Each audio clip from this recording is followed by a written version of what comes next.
Ballia double murder का दर्दनाक पहलू। सोमवार देर शाम बिना घर ले जाए सीधे शमशान पहुंचे मां बेटी का शव। घुप अंधेरे में हुआ अंतिम संस्कार। गांव में 6 थानों की फोर्स और पीएसी तैनात। हत्यारे की तलाश में पुलिस की 3 टीमें लगातार दे रही हैं दबिश। नमस्कार, मैं सौम्या और आप देख रहे हैं भारत मीडिया। बुलेटिन की शुरुआत कर रहे हैं उत्तर प्रदेश के बलिया से आ रही एक ऐसी खौफनाक और दिल दहला देने वाली खबर के साथ, जिसने रिश्ते की अहमियत और इंसानियत दोनों को तार तार कर दिया है। एक सनकी और आपराधिक प्रवृत्ति के दामाद ने हैवानियत की सारी हदें पार करते हुए अपने ही ससुराल के शमशान बना दिया। लेकिन इस खौफनाक हत्याकांड का सबसे दर्दनाक पहलू सोमवार की देर शाम देखने को मिला, जब मां बेटी के शव पोस्टमार्टम के बाद गांव तो पहुंचे, लेकिन उन्हें उनके घर के आंगन तक नसीब नहीं हुआ। क्या है इस खूनी खेल की पूरी दास्तां और अंधेरे शमशान में कैसे दी गई मां बेटी को अंतिम विदाई, देखिए हमारी ये खास रिपोर्ट।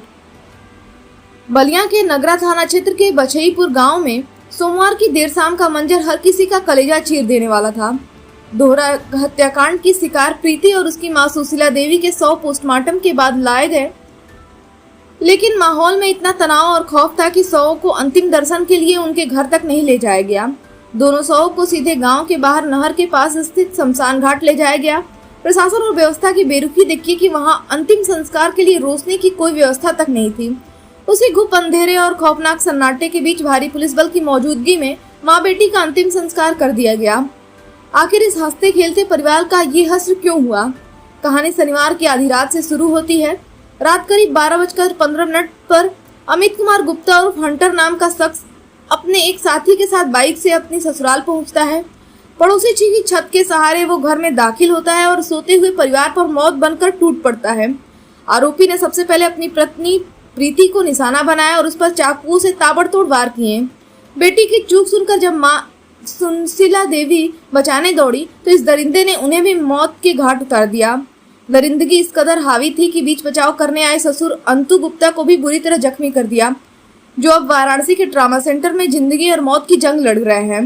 यहाँ तक कि इस हैवान ने अपने ही 3 साल के मासूम बेटे को भी नहीं बख्शा। इस खूनी खेल की पटकथा कुछ साल पहले ही लिखी जा चुकी थी। साल 2022 में प्रीति और अमित ने परिवार की मर्जी के खिलाफ जाकर मंदिर में लव मैरिज की थी, लेकिन शादी के कुछ ही महीने बाद अमित की नशे की लत और दहेज की लालच ने इस रिश्ते में जहर घोल दिया। अजी जाकर इसी महीने 6 अप्रैल 2026 को प्रीति ने गणवार थाने में पति और ससुराल वालों के खिलाफ शिकायत भी दर्ज कराई थी। कुछ दिन पहले ही पंचायत के बाद पिता अपनी बेटी को वापस बछईपुर ले आए थे, लेकिन किसी को नहीं पता था कि हंटर इस बेखौफनाक वारदात को अंजाम देने की फिराक में है। आपको बता दें कि आरोपी अमित उर्फ हंटर कोई आम इंसान नहीं बल्कि एक शातिर अपराधी है।